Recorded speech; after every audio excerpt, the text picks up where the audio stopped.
د خوست معارف جام د کرکټ یادې سیالۍ چې د استاد حکیم تڼیوال پارک د کرکټ په لوبغالي کې جوړې شوې وې 28 بېلابېل لوبډلو پکې برخه اخیستې وه.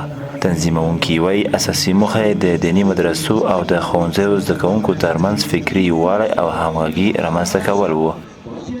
څومره وخت چې چا ویل چې معارف بخش په څانګو ویشلی، الحمدلله نن د هغې رسنۍ د هغې خو ځوانانو ثابته کړه چې معارف ټول یو ده، مدرسه مکتب یو ده، ځوانان مو یو دي. موږ درې تنه ملګري وو چې دغه جام مو جوړ کړلو. هدف او مقصد مو له دغو لوبو څخه د مدارسو او مکاتبو ترمنځ د شته فاصلو ختمول، تر څو چې مکتب مدرسه پوهنتون یو فکر یو لار نشي تر هغو د افغانستان د آبادۍ فکرونه لرل یا د هغو لیدل ناشونې خبره ده.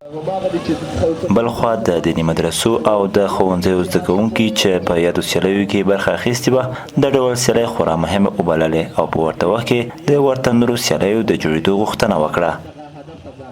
واقعا دا لوبې ډېرې هغه ګټورې باید راتلونکي کې بلې دا رقم جوړې شي. یعنې د ښوونځیو او مدرسو همدا ډول د زده کوونکو په روغتیا یې ډېر مثبت تاثیر درلودلی دی. دوی د ښوونځیو زده کوونکي له مدرسو زده کوونکو سره پېژندګلي په دې کې پیدا کړله او همدا ډول دوی ترمنځ ښې روابط پیدا شول.